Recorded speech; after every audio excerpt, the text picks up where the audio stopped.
Halo, assalamualaikum warahmatullahi wabarakatuh. Balik lagi di Repost Resi Podcast. Kali ini ada videonya. Biasanya kita podcastnya cuma suara-suara aja ya. Kali ini mungkin bebas sih, mau dilihat boleh, nggak dilihat boleh. Cuma butuh suaranya atau perlu menatap layar ya silahkan, monggo, terserah ya enaknya gimana. Oke, kali ini suaranya langsung menggema. Jadi kali ini nggak sendirian karena ada si Epic lagi-lagi yang muncul di sini. Aduh.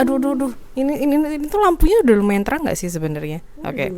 Ya, selamat datang Epic. Terus buat pendengar juga mungkin yang belum tahu dia siapa, ya mungkin di podcast pertama dan beberapa nanti akan ada si Epic ini denger suaranya juga. Jadi mungkin harus mulai dibiasakan denger suaranya, oke? Kali ini kita mau bahas apa nih? Buat penggemar film-film di luaran sana, buat pecinta Netflix and chill. Jadi ya kali ini tuh di videonya alah kan belibet ngomongnya jadinya gimana? Di judulnya kan sudah ada tuh di atas. Oh iya, Netflix and chill ya kan? Salah, Netflix time. Jadi kita berdua bakal review film-film yang ada di Netflix. Jadi mungkin ada beberapa, nggak hanya film, nanti di Netflix kan ada banyak ya. Ada series, ada kayak dokumenter, terus ada beberapa kayak biografi juga kalau nggak salah. Dan itu tuh wow, banyak. Ada Netflix tuh kayaknya hidupmu tidak akan membosankan. Jadi itu kayak Netflix membantumu menyelami dunia, melihat dunia luar, kayak berimajinasi. Kalau oke, nanti ada SpongeBob ya, keluarin pelanginya, imajinasi gitu. Oke, kali ini film yang bakal kita review adalah film yang cukup lama ya, Pia. Gimana? Beetlejuice. Jadi ini film tahun 1988 ya kalau nggak salah tuh. Di Netflixnya sih keterangannya nanti di tahun 1988. Buat ukuran tahun itu, saya cuma tahu replay 88. Di tahun 88 saya belum lahir kebetulan. Jadi di tahun 88 itu lebih menurutku lebih apa ya? Lebih bondo. Lebih ke practical effect sih. Jadi kayak CGI belum terlalu. No CG club ya. Sebenarnya ada CGI-nya, cuma ya nggak se-wow itu. Lebih banyak ke practical effect-nya. Gitu. Si film Beetlejuice ini buat kalian semua kayak jarang menatap layar ya, karena kita kayak jarang menatap layar. Jadi buat kalian semua yang mungkin penggemar film-film Tim Burton, Tim Pak Lee. Jadi aku tuh kalau film-film mungkin kita besar dan tumbuh bersama film-film Tim Burton secara nggak langsung ya. Mungkin buat kalian pencinta film-film creepy ya, maksudnya film-film dengan tone-nya dark gitu, tone-nya creepy gitu, gloomy ya. Tipikal yang aneh-aneh yang nyentrik itu pasti Tim Burton. Nah ini salah satunya, Beetlejuice. Dia keluar kayak Bloody Mary. Tapi dia tidak keluar. Oke. Ya jadi ini tuh film Beetlejuice ini mungkin Epic bakal enggak mungkin sedikit buat mungkin nggak tahu nih pendengar juga, pemirsa juga nggak tahu nih ini film apa, Tim Burton itu siapa, mungkin nggak tidak sefamiliar itu ya kan. Jadi mungkin bisa dijelaskan gitu, membantu saya di sini biar saya agak-agak nggak banyak ngomong. Film Beetlejuice ini salah satu karya Tim Burton yang cukup meledak di pasaran. Meledak. Mungkin bagi yang belum tahu siapa Tim Burton, mungkin pernah nonton Edward Scissorhands yang main siapa? My daddy. No, my daddy. Tadi aku ngomong bapak aku yo, bapak aku. Jadi aku menganggap maaf ya Johnny Depp di luaran sana, karena saya menganggap dia adalah bapak saya yang hilang. Johnny Depp apa Johnny Depp? Deep itu dalam. Sorry, dalam. Sorry. Maafkan aku, maafkan, G. Iya, salah satunya Edward Scissorhands. Terus juga selain itu ada yang versi kartun-kartun Nightmare Before Christmas. Iya, Nightmare Before Christmas. Oh, Nightmare Before Christmas. Terus selain itu masih ada lagi yang suka musical.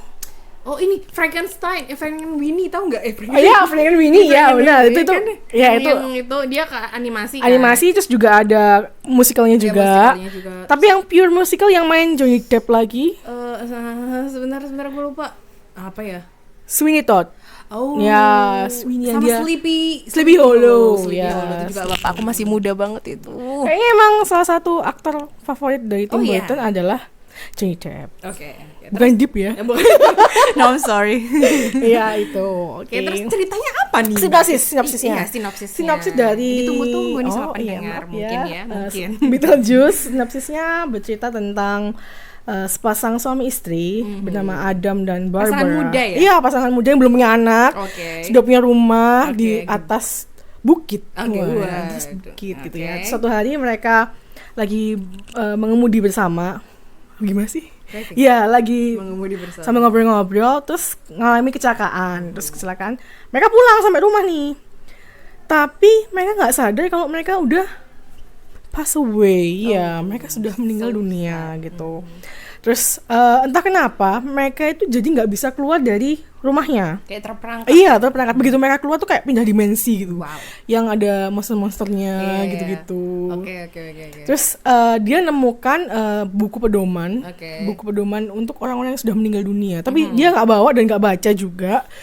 Maka buat semua baca itu penting, walaupun podcast memang lebih penting juga sih, maksudnya menyenangkan kan dengerin terus kita bisa ngapa-ngapain, tapi membaca tuh adalah punya punya kesenangan sendiri lah ya. Oke. Lanjut. Tolong bisa tidak? Ice Bear terlalu bersemangat. Ice Bear. Itu. Jadi mereka akhirnya mencoba untuk mencari tahu kenapa kok mereka nggak bisa keluar, terus mereka kenapa nggak bisa pindah ke alam lain, terus mereka harus gimana. Nah, mereka akhirnya cari tahu ada semacam lembaga. Kayak aneh ya, kayak kantor gitu kan modelnya, kayak kantor orang mati gitu. Kayak urusan administrasi kematian. Iya, orang mati kematian gitu. Terus mereka mau tanya gitu gimana caranya. Nah, posisinya juga ketika mereka meninggal dunia itu rumahnya tuh mau dijual. Mau dijual. Terus mereka nggak pengen orang yang tinggal baru di rumah mereka itu ada. Jadi mereka sebenarnya nggak pengen rumahnya dijual nih gitu. Tapi kan mereka nggak bisa, hantu kan nggak bisa ngapa-ngapain. Karena dia juga tidak membaca pedoman. Iya, dia tidak membaca pedoman juga. Nah, akhirnya dia mau tanya gimana caranya untuk mindahin ngusir calon pembeli rumahnya gitu. Nah, terus mereka di salah satunya disarankan untuk menghantu-hantuin lah. Iya, jadi sebenarnya terus ini Beetlejuice ini siapa? Oh iya sih, Pak Lek Beetlejuice ini ya. Dia itu kayaknya semacam agen pengusir manusia. Jadi mungkin di kita punya exorcism. Ya kan? Kalau di sana juga ada tukang eksorsisme juga ya, salah satunya ini. Iya, tapi eksorsisme manusia ya. Jadi cara mengusir manusia itu tapi gimana? Tapi kayaknya dia tuh sempat di-ban ya. Iya, karena teknik yang digunakan tuh tidak konvensional gitu ya. Konvensional. Iya. Ini termasuk spoiler gak sih? Enggak ya? Kayaknya. Spoiler alert dulu ya. Iya, oke. Jadi gitu. Nah, terus uniknya salah satu penghuninya itu kan 3 orang baru tuh, suami istri dan anaknya perempuan. Nah, ternyata anak perempuan ini punya kelebihan khusus. Untuk kelebihan khusus. Oke, stop sampai situ. Itu kan intinya kan kita sinopsisnya sudah cukup kan. Kurang buat lebih berarti sarannya nih buat penggemar film apa nih mungkin yang bisa nonton film ini nih? Horror komedi yang jelas karena komedinya kerasa banget sih. Klasik gitu kan ya. Terus habis itu ini cocok nanti aja ya. Nanti cocoknya untuk usia berapa, untuk anak-anak bisa apa enggak. Sebenarnya sih film hantu-hantu lucu tapi jangan untuk anak-anak dulu gitu ya. Ntar sebentar nanti kita akan mereviewnya. Oke, tadi review singkatnya udah, terus sekarang menurut app ini. Menurutmu kenapa sih orang-orang di luar sana wajib atau perlu nonton film ini? Mungkin karena ini bukan film populer lagi ya, tahun 1988, film lama, di Netflix juga banyak banget update film-film baru. Mungkin film-film ini tuh tertimbun gitu, jadi nggak terlalu banyak yang tahu nih. Jadi mungkin kenapa sih aku harus nonton? Emang ada apanya gitu kan? Apa keuntungannya buat saya gitu? Film itu sebenarnya masuk film klasik sih. Jadi dalam arti klasik tuh gini. cukup populer di zamannya dan wajib ditonton karena kalau lo nggak nonton Beetlejuice kayak lo bukan pecinta film banget gitu. Karena itu kayaknya menurutku cukup banyak pelopor kayak dark comedy kali ya. Dark komedinya juga banyak ya, kasnya Tim Burton kan biasanya komedi tapi ini ada yang diselip-selipin gitu ceritanya. Terus apa lagi nih mungkin Resi ada scene favorit? Scene favorit. Iya dong, harus ada scene favorit sebentar. Jadi menurut pandangan Epi udah nih itu aja nih. Iya. Kalau menurut pandangan aku ya film ini ya, karena aku juga nontonnya baru-baru dikasih tahu Epi juga. Maafkan aku, Bapak Tim Burton bukan penggemar setia sepertinya. Penggemarnya Johnny Iya, Johnny Depp aja, penggemar bapak aja sih. Jadi kalau ada bapak selalu aku tonton dan kebetulan mereka adalah selalu pairingnya selalu bekerja bersama. Oke. Jadi menurutku pertama-tama aku nonton film ini itu emang agak-agak ngebosenin pertamanya. Kayak alurnya tuh ya tipikal film-film lama, tapi aku sukanya tuh cara shootnya. Awalnya kan, ini spoiler hati-hati ya. Jadi buat kalian yang suka kayak miniatur kota kayak gitu-gitu, dan ini rumahnya emang pertama aku kan suka rumah-rumah yang creepy. enggak, rumah-rumah lucu dengan arsitektur yang unik gitu kan, itu tuh aku suka banget dan itu tuh filmnya menyajikan itu, apalagi pasangan muda ini juga wow gitu kan. Alec Baldwin masih ganteng di zaman itu ya. Masih muda, masih seger gitu ya. Ini masa mudanya si Bapak Alec ya. Bapak Alec. Guruku SMA nih Bapak Alec. Hai Bapak Alec. Nah, itu tuh aku sukanya itu pertama. Terus mungkin buat kalian apalagi anak-anak milenial nih yang nonton film tuh apa sih efeknya seperti film-film di Intit gitu, naga-naga terbang atau gimana? Efeknya tuh ya mohon maaf ini kan tahun 88 ya, efek CG-nya juga ya masih tapi untuk tahun itu tuh udah epic, udah bagus gitu kan, udah ya. Terus yang paling aku suka itu karena film-film zaman dulu itu ini apa? Mereka niat gitu. Jadi kayak misalkan gambar apa itu, misalkan kayak kostum atau make up itu semua tuh kan effort banget, bener-bener di make upin, terus nggak pakai CG, terus segala sesuatu settingannya tuh, apalagi nanti rumahnya itu ya, itu tuh settingannya tuh kayak wow bagus gitu. Lagi-lagi rumah, oke. Ini ngomentarin apa sih, film apa rumah, oke ya kan. Terus habis itu scene favorit ya kan, karena selalu diingetin epic. Itu yang bagus itu adegan di meja makan. Jadi aku menganggap aku tuh nonton itu kayak oke, biasa ceritanya ya tipikal humor klasik pada waktu itu gitu kan. Nanti kita bahas lagi di belakangnya. Tapi scene yang paling aku seneng itu di meja makan. Itu tuh aku tuh kayak dengerin lagunya ini loh. Itu lagu itu sih. Iya mambo. Lain. Iya, jadi kan ini emang sih lagunya tuh judulnya apa? DDO kalau nggak salah. Itu emang dikhawatirkan tuh nggak lucu gitu, tapi ternyata malah pecah di sana. Iya, itu tuh koplak sih sumpah. Buat kalian yang udah nonton tolong komen atau mungkin bisa yang dengerin podcast ini ya kan, bisa sambil batin ini emang lucu kayak ngoplak gitu, apalagi yang nari-narinya itu kan. Ini tuh kalau nggak salah itu film ini juga diadaptasi itu kayak jadi kayak drama musikal. Drama musikal gitu. Jadi benar-benar full banyak nyanyi, bisa bayangin situ bakal se-epic apa gitu kan gitu. Sejauh itu aja yang paling aku seneng dari sekian scene gitu, karena emang yang paling kocak ngakak sampai yang bikin guling-guling itu. Ada toko yang paling disebelin nggak? Oh, ada. Toko yang paling disebeli ya Beetlejuice-nya pastinya. Dia itu kayak agak-agak coto, agak-agak mesum aku. Aku bilang sih emang agak-agak mesum kan gitu kan. Oke, jadi ya itu tuh agak-agak bikin mangkel ya nontonnya kayak gitulah. Kalau aku pribadi yang aku paling nggak suka itu lebih ke paranormalnya, tau kan? Ibunya kan percaya sama temannya yang paranormal, yang feng shui gitu kan. Jadi kerasa banget kalau dia tuh mencampuri urusan orang, terus apalagi ya niatnya sih nipu sih, lebih kan kelihatannya nipu banget, pengen meraup untung ya dari dia tuh rumah itu dikomersilkan gitu sebagai wow ghost spot kayak gitu kan. Iya, hantu aja mau dikomersilkan. Kok sedih gitu ya. Tapi bukannya sekarang juga sama ya. Hantunya sekarang semua hantu bisa dikomersilkan sepertinya. Ya ampun, jangan sampai ya, biarkan mereka mati dengan tenang. Bukan hidup bukan hidup dengan. Iya benar. Biarkan mereka mati dengan benar. Iya, sorry. Terus ada lagi nggak? Apa lagi ya? Mikir TikTok. Apa lagi? Ini apa tuh? Cocok nggak ini film untuk ditonton bareng anak-anak itu kira-kira ya mungkin di bawah umur ya, mungkin kalau di bawah umur mungkin perlu dampingan orang tua. Iya, kalau aku ngomong sih ini perlu film dengan PG 13 mungkin ya, PG 13 gitu. Itu perlu dampingan parent guide untuk anak umur di bawah 17 tahun ya kan. Karena pertama menurutku ya Beetlejuice-nya ini menurutku tuh mesum. Jadi banyak adegan-adegan yang secara eksplisit itu kayak ya pegang-pegang, so touch it. Terus habis itu nyibak kerok kayak gitu. Terus dia agak-agak apa ya, ngomongnya tuh kayak agak serondok gitu lah ya. Ngomongnya kayak gitu, terus banyak F-word, S-word. Terus kata-kata terus agak-agak gloomy kayak ini nih si Lydia. Jadi pemainnya itu kan pengen commit suicide kayak gitu kan gitu.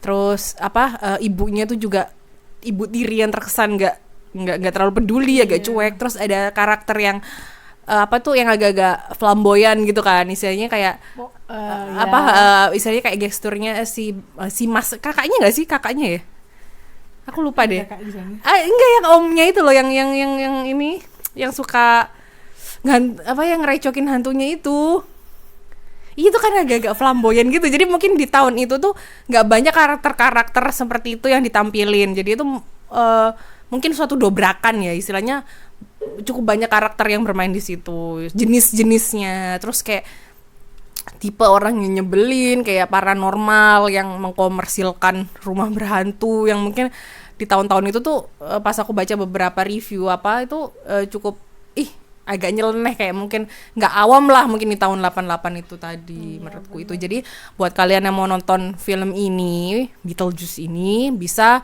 kalau misalkan nontonnya sama adik, anak, atau mungkin sepupu atau siapalah yang di bawah umur, mohon didampingin ya. Jadi tuh biar tahu misalkan adegannya agak aneh itu, jadi apa itu gitu kan, jadi bisa dibantu menjelaskan, bukan ditutup-tutupi ya, tapi tolong dijelaskan biar anak-anak tuh kayak nggak salah tangkep gitu kan. Terus mungkin yang lain apa habis apa mau bicara apa lagi? Ini mungkin saran menurutmu nih cocok nggak tuh dikonsumsi untuk anak di bawah umur, atau mungkin buat kalau dikonsumsi tidak kan, bukan makanan. Sorry, dilihat tet gitu kan. Iya, emang sih kalau buat anak kecil kayaknya enggak, karena gitu tadi sih Beetlejuice-nya emang terlalu mesum, memang benar dia terlalu mesum. Tapi jangan harap ada adegan aneh-aneh yang enggak di sini, enggak sih, bukan. Mungkin paling cium kayaknya. Iya, yang dia Beetlejuice-nya maksa nyium Barbara tuh. Iya, kayak emang tidak bermoral ini, emang orang tidak bermoral ini ya. Iya, kayak gitu lah. Buset. Okay. Terus mungkin pesan moral dari film ini, mungkin ada, setiap film tuh selalu ada. Ada ya? Ada dong. Pasti. Coba masih berpikir ya. Ikro. Nah, itu. Oh iya. Bacalah. Benar-benar. Apa yang dibaca? Buku manual kematian ya, itu tolong dibaca. Walaupun tidak paham, baca aja lah gitu. Iya. Jadi di situ tuh mereka, si pasangan muda ini tersesat dan nggak bisa ke surga tuh gimana tuh, mungkin karena mereka nggak tahu pedomannya juga, nggak baca juga. Jadi di film ini tuh ada kayak buku panduan orang yang baru meninggal, jadi itu tuh seharusnya dibaca, tapi mereka tuh kayak karena tuh tebel banget, jadi aduh males lah, manual apa ini gitu kan. Terus juga bahasanya juga kan diceritanya kan pas mereka udah nyoba untuk baca, cuma bacanya bahasanya terlalu teknikal banget, jadi kayak aku kayak lagi baca cara membenarkan mesin sepatu gitu, mesin jahit gitu, kayak aku tidak paham gitu kan. Tidak paham gitu kan. Iya. Gitu sih. Oh ya, terus buat kalian yang penggemar Stranger Things, serial Netflix Stranger Things, itu kalian bakal, ternyata si Lydia ini adalah ibunya si Will. Aduh. Jadi itu mereka adalah orang yang sama, cuma itu versi muda dan ini versi ibu-ibunya tuh kayak kayaknya aku pada waktu itu kayak mukanya kayak familiar, kayak siapa ya waktu pas cari-cari itu ternyata pantes. Selain itu juga yang main Lily dia tuh kan juga main di Edward Scissorhands. Jadi pacarnya Edward Scissorhands. Itu juga. Terus ya ibu-ibu yang di Home Alone ya kan. Ibu-ibu tuh buat kalian kaum 90-an kita tuh pasti Home Alone itu adalah film wajib yang harus ditonton setiap liburan. Iya, liburan. Lihat itu beribu kali tuh. Tidak bosan ya kan, karena selalu ada di TV ya kan, jadi gratis. Tapi sekarang ada di Netflix, Home Alone tuh ada. Ada. Jadi ya monggo ditonton silakan. Jadi buat kalian buat pecinta film-film lama, kalian biasa search itu ada beberapa film yang Rich itu juga ada. Oh my god, aku dulu tuh kalau lihat film itu tuh ya Allah, Rekin duwe McD di dalam rumah. punya McD dalam rumah tuh kayaknya wow, kayak itu kayak impian anak tahun-tahun itu gitu ya, kayak berteman lah dengan anak yang punya McD di rumahnya, itu kayak wah gitu kan. Tapi tidak mungkin kalau di sini. Di sini tidak mungkin, Bambang. Ini udah berapa menit sih kayaknya? 20 menitan ya, baiklah. Mungkin apa ini yang dengarkan udah mulai ngantuk, terlelap, atau lagi ngapa-ngapain, nyambi mungkin ya, lagi sambil mungkin. Enggak, mungkin lagi sambil kerja, ngerjain tugas, apalagi di kala pandemik ini yang sekolah-sekolah sering sekolah online. Sensei gimana ya suka memberikan, jika kalian sekolah dan banyak tugas, apakah kalian melihat guru ini yang memberikan tugas terlalu banyak? Jadi semangat aja ya kan. Terus terima kasih udah mau diundang. Nanti kita ngobrol lagi tetap dengan tetap tema yang sama. Enggak, temanya tetap film ya. Film-film yang ada di Netflix, tapi kita akan bahas film lainnya. Oke, jadi terima kasih buat pendengar Repost Resi Podcast kali ini. Dengerin terus. Kalau misalkan ada kritik dan saran mungkin bisa di komen di bawah. Yang lagi lihat juga gitu, ini terserah sih kalian mau denger atau sambil lihat videonya juga. Videonya juga sebenarnya tidak berfaedah. Aku ingin menangis. Aku ingin menangis tapi ya udahlah. Oke. Makasih udah dengerin sampai akhir. Semoga bermanfaat, semoga bisa menghibur kalian dimanapun berada. Dadah, ciao.